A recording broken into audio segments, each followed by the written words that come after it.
The road we're on is paved in Garth.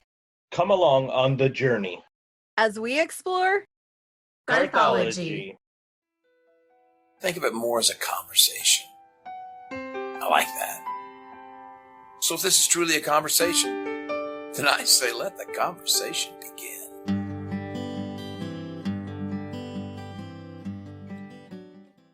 Showtime!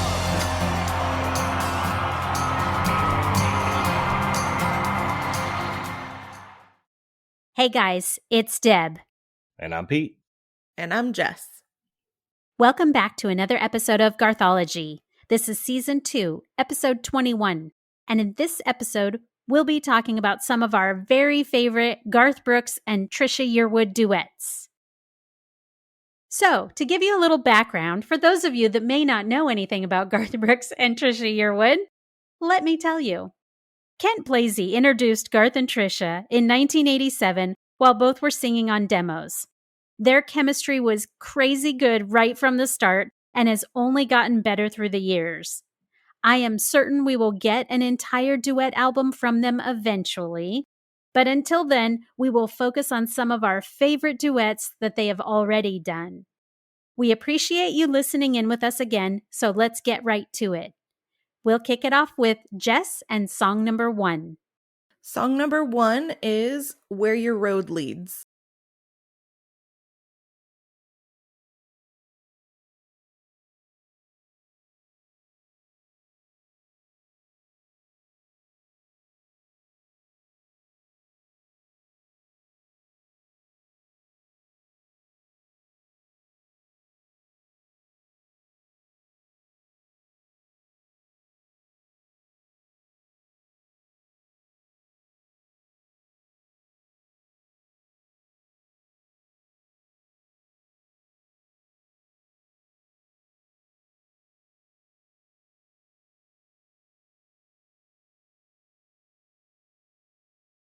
Where Your Road Leads was my first pick of favorite duet songs. There's a few more that we couldn't get to on this episode, so I'm sure we'll tackle this subject again later, but we each wanted to cover a couple that were our favorites. And so Where Your Road Leads was, of course, the title track off of Trisha's 1998 album. It was written by Desmond Child and Victoria Shaw, and on these songs, I think we're not going to cover too much about the artist and the background because most of the songs that are on Garth albums, we're going to cover in depth on those albums. So for Garth, this album would have come just after Sevens and before In the Life of Chris Gaines, just to put it into kind of a timeline for everyone. This is one of those songs that just pulls me in every time I hear it from the opening notes on. The piano intro is just sublime, the way those first plaintive notes dribble out and then they kind of drop an octave and it pulls back the curtain on the opening vocals. And it was such a gorgeous arrangement. And I thought beautifully, beautifully done if anyone had done the song, but especially because it's Garth and Trisha. And I mean, they really can't do any wrong, can they? No, they can't. And the vocals, the line that says, I believe in miracles, I believe in signs, and I believe that mountains move one prayer at a time. I was sold from that point on. It was a beautiful lyric. It's beautifully sung. This song is just the ultimate anthem of dedication. It literally says, where your road leads, I will follow. That says so much when you look at it from one person singing it to another. To me, there's no better wedding song, relationship song. The entire thing is just a promise from one person to another to go with them wherever life may take them. And I think that's just a beautiful thought and a beautiful promise. And it also, I think, because it says where your road leads, I will follow, I like that it flips and it's not just I'll follow you, because it also says when your night grows dark and you can't find your tomorrow, you can follow me. So the reverse is true also. And just being on the journey with someone, whether you lead, whether you follow, that's your person. And I think that that's what the song in whole is about. The harmonies, I don't want to say too much about because I feel like I've said that a million times, and obviously they harmonize beautifully together. And you guys probably, when you give your thoughts on the song, are not going to get away without saying something about it too. But I did notice, I think Trisha's voice in this one particularly really soars in the latter third of the song. like where it says we can be each other's guiding light through this long and winding life, it goes up a little bit more than you hear in some of the other songs. Every live version of this that I've ever seen is mesmerizing to me. I know there's a certain amount of theatrics that go into performing a song when you're an entertainer, but watching them sing these lyrics to each other is pretty powerful stuff. And I feel like even back when their relationship was truly just based on a strong friendship, there was a sense of like, hey, buddy, when you're struggling, I'll be there. Because they'd risen through the 90s together and they'd watched each other's careers take off and experience fame together and kind of just got each other on a creative level. And they always seem to have this sense of awe about each other and a respect for each other as people and artists. And there's a bond in that I don't think anyone else would really get the way that they kind of just get with each other. And all of that shines through, I think, when you watch them perform this song together, which is a lot of fun for me personally. I think obviously a lot of people connect with that, but I can only speak for myself. And if they had never been afforded the chance to see what they could be together romantically, I have no doubt they would have remained close friends into old age. Because if you look at them back then, I think they just really had a great friendship. And this song really just embodies that and their bond to me. And I never hear the end of this song without picturing the little nod that Garth gives to Trisha during the final, "Then you can follow me." And I really just took like a friendship thing from that at the time. Like it really was just kind of like, yeah, we're in this, we're doing this music thing. Like it was a cool connection, I think. Everything about this song is a yes for me, really. Like I don't have any negatives. I don't have anything I don't love about it. Lyrically, musically, I think it's great. It builds and builds, and I love songs that do that. And it stood the test of time. It's one I still listen to and love every time I hear it. What are your thoughts on this one, Pete? Yeah, I got to be honest. I was not very familiar with the song at all before doing the research. Oh, she's going to disown you as a friend. No, I'm glad that you got to listen to one of my favorite songs more. I can't stop listening to it. It's that Right? good. Had I known the message behind this song when I got married, it may have changed one of the multiple songs that we danced to during our wedding, my wife and I, because of the story behind it. It is so good. And you and I have a lot of the same notes. One thing that and you touched on it a little bit through the back third of the song. I struggled a little bit through the entire song to kind of hear more Garth. I kind of wanted to hear more Garth. And one of the notes I made, you expect to hear it or you want to hear it. But when you have somebody who has such a strong, powerful voice like Trisha, you could like, that's what grabs you, right? And I kept leaning in, wanting to hear a little bit more. And then as you listen to it a couple more times, especially doing the research on it and like replaying it now, like I do all the time, he's there. You could definitely hear it. But what a fantastic song, a fantastic story. And man, it's so good. And the ending, the nod, I must not have saw what you saw or whatever, but at the end of it, like I made a note about it. When the instruments kind of quiet down and the two of them finish the song, I just melt. It's great. I love the song. Yeah. Love it. I think the nod that I'm talking about, it's not in the video, the official video version. It's in one of the live versions that they have done together over the years.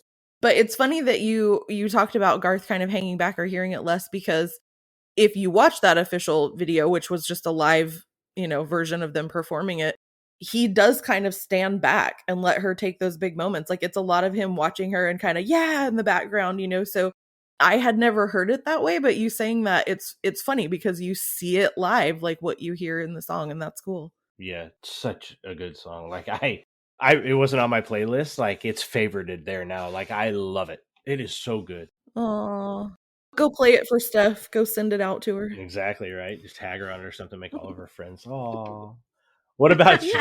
What about you, Aunt Deb? What do you got? So I'm going to say this about all of these songs that we talk about tonight. However you are listening to these songs, I'm sure that they're great. But if you haven't done so yet, you need to listen to all of these duets with headphones on. Like, just try it that way if you haven't done it already.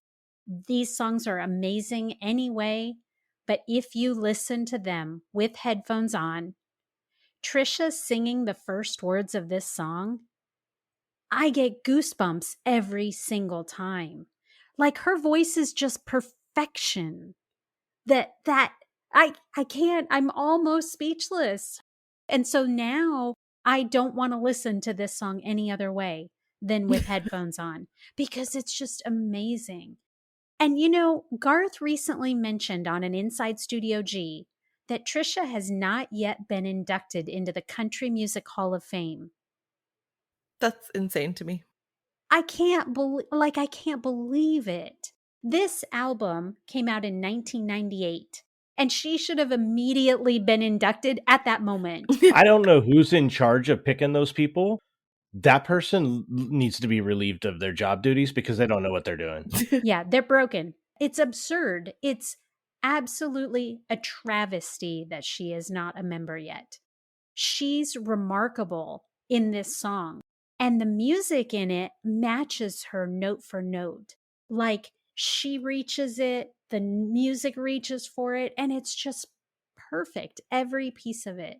I can't glow enough about this song. And you mentioned Garth. The last note I had is, and Garth is just along for the ride. It really is. Like, you really do see it. He really is. Yeah. All right, guys. I think that takes us into song number 2. So we're going to turn it over to Pete and see what he picked for us. Yeah, my first duet from Mr. and Mrs. Yearwood is The Call. Supposed to call you. I know we both agree. We said that it was over, and I guess that it should be.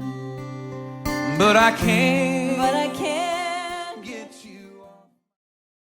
The Call was written by Garth Brooks, I believe, from the little info that I found on the song. Like, I checked. I couldn't find any other writing credits for this song. Yeah, there's not a lot out there. Like, it was very minimal.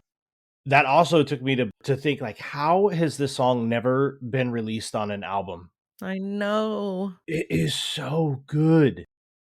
I first heard him sing the duet during Garth's residency at the Wind, and I about cried. As you all know, I don't cry, except for that one time in a past episode, but that was a mistake. It won't happen again, so don't worry about that. I don't, but I almost did.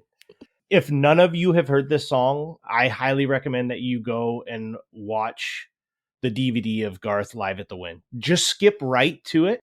When Trisha comes out, they sing the call, and then go back and watch it again and again and again like I did. They really, really tried with this song. They tried to cut it with a band multiple times, but they always ended up going back to just the two of them and an acoustic guitar. And quite honestly, like, I don't know music like they know music, but I don't know that this song could have got any better than it is just the two of them at the Wind on that stage. He hypes it up and talks about it. They get ready to start singing it. And there's a lot to that DVD, of course, that I look forward to. I've probably seen it twice or 3 times. I don't know. But like, that's when she comes out on stage and they start to do it, there's a lot there that I enjoy, but I don't know that I enjoy any part of her being out on the stage other than when they do this song together. And then at that time, obviously not now, but at that time where she gives him the bag and, gives him the cowboy hat, kind of like of what I think them, saying, hey, we know where our lives are going. They're going to, announce that they're going to come out of retirement. Those are my 2 favorite parts that I think of that entire time that she's on stage. Yeah. I definitely think that if they were to release this song, it could reach numbers like Shallow is going to reach for them. I think it's that good. And, Garth says that The Call is a throwback to a time when a duet felt more like a conversation. Garth and Trisha literally tell their entire love story in less than 2 minutes in this song. It's a very impressive accomplishment and the sign of a strong song quoted from an article out of the Taste of Country Music that Garth had done during an interview. It's true. Like, that story of that love between those two people told that quickly is really, really good. It means everything that article said. Garth also said with the Wind performance and also in other interviews about the song that he and Trisha lived this song in 2002 and 2003 before they decided to settle down and get married. He ended the interview with, thankfully, someone broke the rules and made the call. And I was like, that's like awesome, right? Because where would all of us be today if one of them didn't break the rule and make the call, right? Like, would there ever be no Trisha, no Garth, whatever, like together? I can't imagine it. So yeah, it's just a very powerful song. Thankfully, we have Mr. and Mrs. Yearwood, and I just love the song. What do you have on this one, Aunt Deb? For me, I love it too. I specifically remember seeing it at the Wynn, and it's amazing live. But what I wanted to focus on is the chorus of the song, which it's probably of any Garth, Trisha, whatever song. To me, it's probably the most gentle and most tender, and it's repetitive and it's simple. But I think that's why I love it so much. It's just the perfect chorus for this song. I just get stuck on it. And that's the part that goes through my head over and over and over again. And I love it. It's my favorite part of the whole song. And this song, of all the songs, makes me want a duet album. Yeah. And this song, we can't get it anywhere. The only place that I've ever heard it or seen it is on the Win Live DVD. I want a Duets album. I'm going to start a petition. Garth and Trisha Duets album. I think you have a second and third already on there. 100%. I'm absolutely going to do that. As a matter of fact, I even submitted a Ask Garth specifically about a duet album. Yeah. I want a duet album. Garth and Trisha, I want a duet album. Yeah, make it happen, guys. Hey, I got a question speaking of that. So there's a lot of duets between them, right? Where do you think the call ends up on the record? Like what number? Like we know that the 10th song on his albums obviously are a special one. Like where would a song like The Call end up? 10th. It would have to, right? Because it goes back to the beginning of their journey together, right? Like that's what I thought too. When I was going over it and talking about duet albums, I'm thinking to myself, like, it would have to go. But then how do you compare it with Shallow or with some of the other ones? Like, oh, man. Well, but remember, so when I asked for a duet album, I want new songs. They've already released Shallow, and it's going to come out on Trisha's newest album. Yeah. They don't need to do Shallow again. They can put The Call on there because we don't have a version of that, really. Yeah, an album version. Yeah. But so no, I want new songs. I want The Call last. And by the way, I also want a duet of Victim of the Game. Yes. You're needy. I am. But we're gonna do an episode about this, though. We've talked about this. We're gonna do our duets request episode. Yes, so that you can look forward to that in a future episode. We're absolutely going to. Okay, so moving on, we will go over to Jess and see what she thinks of The Call. I love this song too, but it breaks my heart because, Garth talked about the time that it was written and the uncertainty between them, and I just don't like to think about that ever. Like you said, like if it had never happened or, it was kind of people knew maybe something tentatively, but if it had just kind of faded away and they had never happened, like what a sad world. Yeah. I'm overly invested in them as a couple. I recognize this. Like outside of my parents, I don't think there's a couple out there that would rock my foundation of believing in the fact that some people are just meant to be together more than these two would if they ever separated. So this song disturbs me a little bit, even though I do love it. It's brilliant and relatable, and I think most people probably at some point in their life have separated from someone that it was really difficult to separate from for whatever reason. Sometimes things feel like they should work and they just don't. And sometimes I think it's hard to know if you're doing the right thing, especially if you, like in their case, if you loved someone as a friend before and you're trying to separate that from something more, that can be really tricky. But I think this is just a great song too if you're feeling down and you want to put on some good old wallowing music. You know how you have to do sometimes. Sometimes you need to hear about someone else feeling as crappy and confused as you do, and in the form of a sad song. And this song fits that bill to a T. I feel like would probably be in my playlist more and one I listen to more if I had an album version of it. Just saying. But yeah, I really do love the song, even though my first hearing of it kind of broke my heart a little bit. Yeah. And then the two of them, like the way that he plays the guitar and they're so close and then they separate on stage and then come right back to each other. It's like, just put it on an album already. Like, listen. Just saying. All right. Well, that's going to do it for The Call. Deb, what do you got for us on your first song? So my first Garth and Trisha duet is Squeeze Me In. You got something going morning, noon, and night, but I got something here I think you're gonna like. Honey, can you squeeze me in? Well, whoever said it's a man's world, don't know what he's talking about. You got me working around the clock, honey, trying to figure you out. I know time is money, there's more to life, honey, than how much you can spend. You gotta make a little time for the good time. Honey, can you squeeze me in? Squeeze Me In was written by Delbert McClinton and Gary Nicholson. It was released as the third single from Garth's Scarecrow album in February 2002. This is a fun, flirty duet, and Garth and Trisha are really playful and cute. The storyline is these two busy people are trying to get squeezed into their significant other's busy schedule. It's bouncy. It has a great beat, which, I love me some of those dance songs. And there seems to be like a little sexy time vibe lingering under the storyline. Or am I just imagining that? No, I'm pretty sure there's some little intonations in there. I think so too. So y'all know how I feel about Garth and his underlying sexy themes. They're always my favorites. What do you think? Do you think Squeeze Me In has some maybe underlying sexy time themes? Will you please stop talking like that? You're my aunt. I just stop already. I think she puts those in there just for you. Just on purpose. Just like plays it up just a little bit. I feel so awkward. Yes, I do think that there's a lot of undertone in there, like kind of a wink wink, but, and like you said, always fun. I love that in just any music or, but definitely when it's Garth, because he's just funny, and when he does a little tongue in cheek, when there's a little story outside the story there.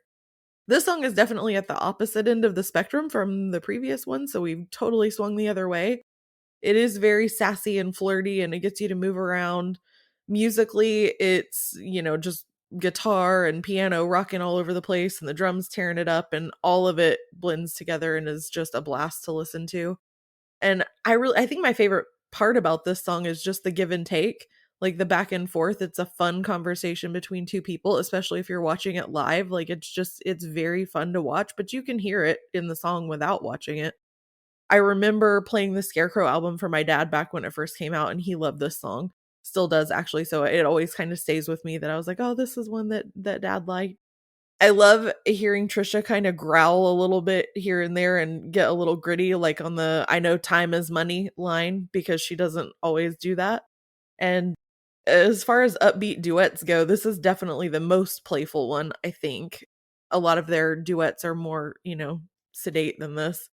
If you've seen them perform Trisha's song Powerful Thing, they did it as a duet at an award show years ago. I know it's kind of flirty and fun too, but most of their duets tend more toward the serious or ballad type of song. And I didn't go back and look at every single one but just off the top of my head, there's only a couple of duets. So maybe something to think about for the duets coming up in the duet album we're hoping for, that are a little more upbeat. And I think I love it because of that, but I just love watching them perform. They could perform the phone book together and I would love watching it. So, all right. So what are your thoughts on this one, Pete? Yeah, Squeeze Me In. It is so much fun. The tempo can literally get a half asleep giraffe on the dance floor. It is so much fun. I love the pitch change and the voices of this song. And like Jess had said, like the piano and the guitar, they literally will grab your ear and pull you closer to the speaker. And there's a little solo towards the end of it that is just like, it just has me playing like the air piano. And I have no clue how a piano works. I don't know. I just stamp the little feet, tap my finger, but it gets you going every time. It is a very fun, upbeat, great duet. I could imagine had to have been a ton of fun for them to record with one another.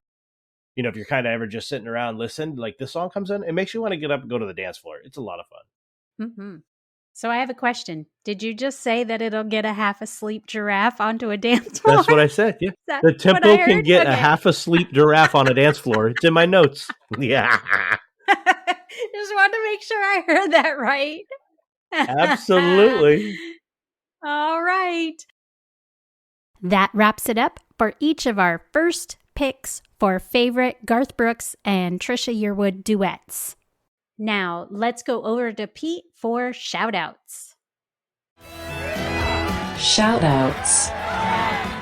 Yes, this week's shout-out goes to Gary Brown. Sir, we have not forgot about you. As a matter of fact, we love the idea of the duet episode. We went with it. This will also allow us to record more duet-related episodes in the future. We appreciate the show idea and look forward to more if you have them. You know where to reach us. Go ahead and send them over. Thanks, Gary. Thanks so much, Gary. Thanks for sharing with us, Gary. Be sure and check out our website for links to articles we've discussed on past episodes, as well as other bonus material. And remember to hit subscribe on our podcast on your podcast platform of choice. Do you listen to Garthology on Apple Podcasts? If so, stop by there now and give us a rating and write up a quick review to let us know how we're doing and to encourage others to listen. And be sure and share us on any Garth Brooks Facebook groups that you are in by posting about us or sharing one of our posts there. Help your friends in low places become Garthologists too. Yes, and speaking of friends in low places, you can find us at our social media sites. Facebook, we're at facebook.com/GarthologyCast. And if you are on Instagram and or Twitter, you can find us at GarthologyCast there. Please make sure that you like, tweet, retweet, share, whatever it is that you can for anything that we post. It definitely helps us get the word out, and we appreciate the support and the interaction. Wow, we had a lot to say about these phenomenal songs, so I think we're going to split this discussion into 2 episodes. So be sure to join us for our next episode of Garthology, where we'll be finishing up this in-depth look at some of our favorite Garth and Trisha duets. That will be Season 2, Episode 22, and will be available on your podcast platform of choice on August 27th. Until then, this has been Season 2, Episode 21 of Garthology. And I'm Deb. I'm Pete. And I'm Jess. And we'll see you guys next time. Bye. Bye, everybody. Bye, y'all. Finish it! Finish it!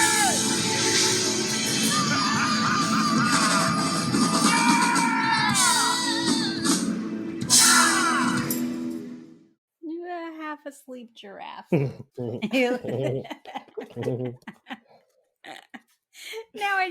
I'm picturing a giraffe dancing.